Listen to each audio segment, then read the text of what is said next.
শেখ হাসিনার বাংলাদেশে ফেরার ঘোষণাটা জাস্ট একটা ঘোষণা না, আমরা অনেক ধরনের ইন্ডিকেশন পেয়েছি যে ভারত সরকার তাকে রাখতে চাচ্ছে না, এবং তাকে রাখাটা এক ধরনের এখন প্রেশার হয়ে গেছে তাদের জন্য।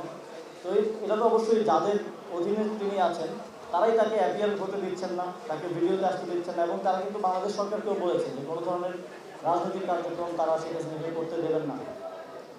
তো এই ডেসপারেশন থেকে তারা এখন দেশে ফিরে আসা এবং এই ন্যারেটিভ, এই হাইপ, এটা তারা তৈরি করছে, কিন্তু তারা অনলাইনে অ্যাপিয়ার হওয়ার মতো পরিস্থিতিতে এখনও নাই।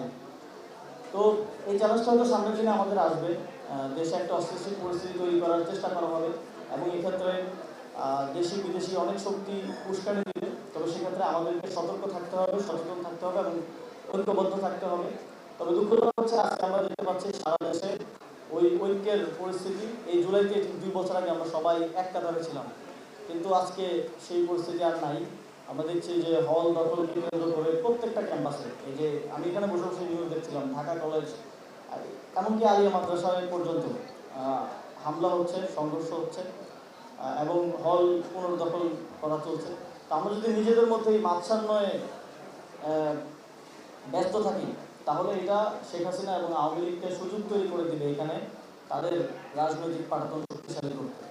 আমার মনে হয় কিছু জায়গায়, আমরা এটা বারবার বলেছি, যতবার আমাদের কথা বলার সুযোগ হয়েছে, আমরা বর্তমান সরকারি দল এবং আমাদের জোটসঙ্গী সবাইকে বলেছি যে কিছু জায়গায় আমাদের একটা জাতীয় ঐক্য, জাতীয় বোঝাপড়া থাকা উচিত। আওয়ামী লীগ প্রশ্ন, আমাদের সার্বভৌমত্ব প্রশ্ন, আমাদের দেশের প্রসপারিটির প্রশ্নে আমাদের একটা কমন গ্রাউন্ডে আমাদের থাকা উচিত। যদি আমরা সেটা না থাকতে পারি, তাহলে আমাদের মধ্যকার এই সিচুয়েশনগুলোর সুযোগ দেশ বিরোধী শক্তিরা নেবে এবং এই নিষিদ্ধ সংগঠনগুলো নেবে।